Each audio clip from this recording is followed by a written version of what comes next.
नमस्कार, मैं हूं आपके साथ रोहित। उत्तर प्रदेश की 100 सीटों पर चुनाव लड़ने का ऐलान कर चुके AIMIM मुखिया असदुद्दीन ओवैसी इन दिनों फुल फॉर्म में नजर आ रहे हैं। यूपी में अपनी पार्टी को जिताने के लिए ताबड़तोड़ चुनावी रैलियां कर रहे ओवैसी 5 जनवरी को जिला संभल में रैली करने के लिए पहुंचे हुए थे। इस रैली में उन्होंने जहां बीजेपी और कांग्रेस पर जोरदार हमला बोला, तो वहीं सपाई मुखिया अखिलेश यादव को भी नहीं बख्शा। उन्होंने सपने में भगवान श्री कृष्ण के आने की बात करने वाले अखिलेश यादव पर बरसते हुए ओवैसी ने यहां तक कह दिया कि फिर चुनाव कराने की जरूरत ही क्या है। राजभवन जाइए और ऐसे ही कह दीजिए कि भगवान से मैंने कहा है कि अब मुझे मुख्यमंत्री बना दीजिए। हमारे सपने में आए थे भगवान कृष्ण जी, कह रहे थे आपकी सरकार बनने वाली है। बीजेपी वाले मर्यादा पुरुषोत्तम राम का नाम लेकर पुकारती और अखिलेश को तो आकर कह भी दिया कि तुम मुख्यमंत्री बन रहे हो।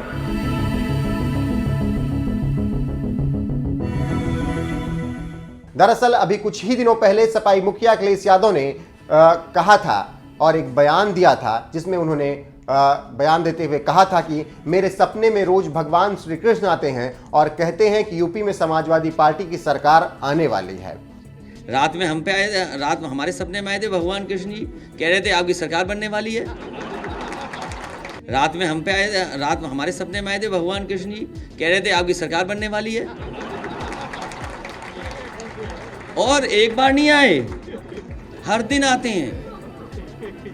हर दिन, कोई दिन ऐसा नहीं जिस दिन भगवान हमारे सपनों में ना आकर के कहते हो कि आपकी सरकार बनने जा रही है।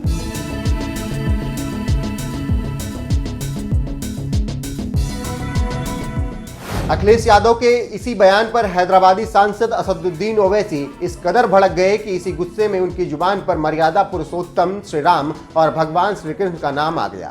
उन्होंने अखिलेश पर निशाना साधते हुए कहा, बीजेपी वाले मर्यादा पुरुषोत्तम श्री राम को देखते हैं और अखिलेश भगवान श्री कृष्ण को सपने में देखने लगे हैं। अखिलेश यादव के सपने में जब आकर भगवान श्री कृष्ण ने यह कह दिया कि तुम मुख्यमंत्री बन रहे हो, तो फिर चुनाव की जरूरत क्या है। ऐसे ही कह दीजिए कि भगवान से मैंने कहा है कि अब मुझे मुख्यमंत्री बना दीजिए।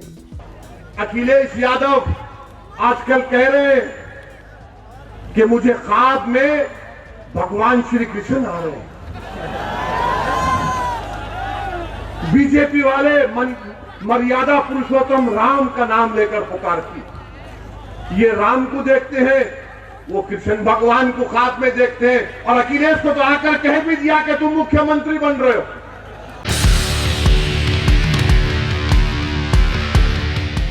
असदुद्दीन ओवैसी यहीं पर नहीं रुके। अखिलेश के सपने पर तंज मारने के साथ ही उन्होंने ये ऐलान भी किया कि मेरे ख्वाब में मुजफ्फरनगर के मुसलमान आ रहे हैं और कह रहे हैं कि अब सपा को वोट नहीं देंगे और मजलिस के विधायक जीतकर विधानसभा में जाएंगे और विधानसभा की दीवारों पर नारे तकबीर और आंबेडकर जिंदाबाद के नारों से बुलंद करेंगे इंशाअल्लाह। मगर अखिलेश यादव सुनो, मेरे ख्वाब में असमोली के गरीब मुसलमान आकर मुझसे कह रहे हैं कि अब तुमको वोट नहीं देंगे इंशाअल्लाह ताला।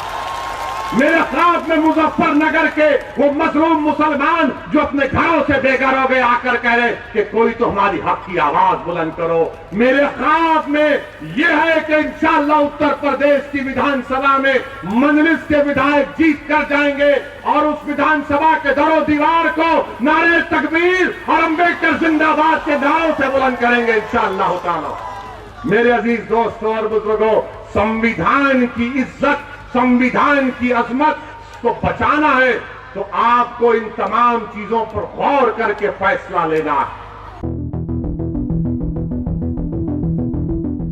आपको बता दें कि भगवान श्री कृष्ण के मुद्दे पर इससे पहले सूबे के मुखिया योगी आदित्यनाथ भी अखिलेश यादव पर जोरदार पलटवार कर चुके हैं। उन्होंने तो सहारनपुर की रैली में इस मुद्दे को उठाते हुए कहा कि सपने में आकर भगवान श्री कृष्ण भी उन्हें कोस रहे होंगे और कह रहे होंगे, अबे नालायकों, जब सरकार मिली थी तब कोसी कला का दंगा करवा रहे थे, तब जवाहर बाग का दंगा करवा रहे थे, राम भक्तों पर गोलियां चलवा रहे थे, कम से कम अब तो माफी मांग लो।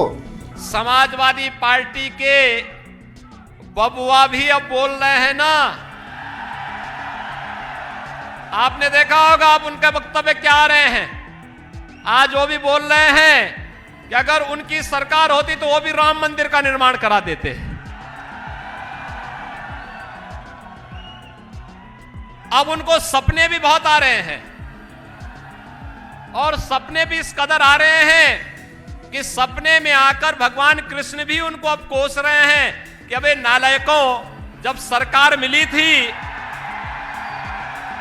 तब कोसी कला का दंगा करवा रहे थे, तब जवाहर बाग का दंगा करवा रहे थे, तब मुजफ्फरनगर का दंगा करवा रहे थे, और जब सत्ता मिली थी तब राम भक्तों पर भी गोलियां चला रहे थे। अब राम मंदिर का निर्माण जिनको करना है वो तो कर ही रहे हैं, कम से कम एक बार माफी तो मांग लो।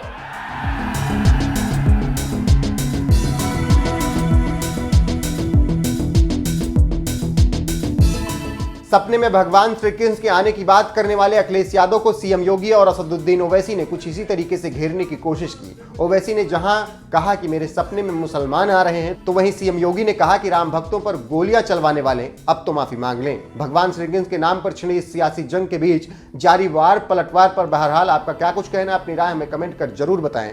साथ ही इसी चुनावी रैली में असदुद्दीन ओवैसी ने और क्या कुछ कहा, आइए आपको सुनाते हैं। ये क्या बात है कि जो 50,000 है वो 1,37,000 का के ऊपर हुकूमत करें, विधायक बनाएंगे। हमसे बात कौन सेकुलर है फिर? क्या तुमने अकील रहमान को वोट नहीं दिया, मोहतरमा को वोट दिया? क्यों दिया? कि कल तक कोई विकल्प नहीं था, आज आपके पास एक विकल्प है। और ये तमाम सेकुलर पार्टियां कैसी है मालूम आपको? आपको गांधी जी का 3 बंदरों का किस्सा सुना होगा, आपने सुना होगा ना? ये वो तो जापान की 17 सेंचुरी की बात है जहां से निकला था ये। एक बंदर आंख बंद कर लेता है, एक बंदर मुंह बंद कर लेता है, एक बंदर कान बंद कर लेता है। आप अखिलेश से कहिए, अरे भैया मुजफ्फरनगर के कांड में इंसाफ नहीं हुआ, आंख बंद कर लिया। आप अखिलेश से कहिए कि भैया हरिद्वार में समाजवादी पार्टी है, हमको मारने की बात कर रहे हैं। कांग्रेस से कहिए कि रायपुर में आपकी सरकार है, कैसे फंक्शन करने दिया, तो कांग्रेस अखिलेश कान में उंगली डाल देंगे, जबान को बंद कर लेंगे। अरे ये कैसे 3 बंदर तुम बैठे हो? याद रखो, इन 3 बंदरों को पहचानना है जो आंख बंद कर लेते दलित और मुसलमान पर जब नाइंसाफी होती है। जब दलित और मुसलमान के इंसाफ की बात होती है तो अपनी जबानों पर हाथ रख लेते हैं। जब हम पुकारते हैं मदद के लिए कि मौलाना को मारा जा रहा है, पुलिस से आओ बचाओ, तो कान में उंगली डालकर अपने फोन को बंद कर लेते हैं। मेरे अजीज दोस्तों और बुजुर्गों, मुत्तहिद हो जाओ, अपनी पार्टी का साथ दो। भारत की जमहूरियत को मजबूत अगर करना है, उत्तर प्रदेश में आपको अपनी आवाज को और अपने हिस्से को हासिल करना है, तो इस हिस्सेदारी की लड़ाई में आप शामिल हो जाइए। इस हिस्सेदारी की लड़ाई में आप शामिल हो जाइए। मजलिस यही चाहती है कि तमाम लोगों को उनका इंसाफ मिले। मैं यहां पर CAA के कानून के खिलाफ जो संभल में एहतजाज हुआ था, मैं अल्लाह से दुआ करता हूं कि अल्लाह सुब्हानहू व तआला शेरोज उस्मानी को और मोहम्मद बिलाल को अल्लाह उनकी मग़फ़िरत करे। ये शहीद है, ये मुर्दा नहीं है, याद रखो। इनको गोली मारकर इनकी जान ले ली गई है, शहीद है। हम इनको शहीद मानते हैं और अल्लाह ने कुरान में फरमा दिया कि इनको मुर्दा मत कहो, इनको ग़िज़ा मिलती, तुमको इस बात का अंदाजा नहीं है। अल्लाह इनकी मग़फ़िरत फरमाए, अल्लाह हमारे दिलों को मिला दे नबी करीम सल्लल्लाहु अलैहि वसल्लम के सत्ते तुफ़ैल में। मेरी आप तमाम से फिर से गुजारिश है कि मुत्तहिदा तौर पर असमोली के विधानसभा में आप मजलिस का साथ देंगे नहीं देंगे? क्या आप तमाम लोग मजलिस का साथ देंगे? तो मेरे साथ हाथ उठाकर नारा लगाइए, नारे तकबीर, नारे तकबीर, नारे तकबीर, नारे तकबीर। अस्सलाम वालेकुम व रहमतुल्लाहि व बरकातहू।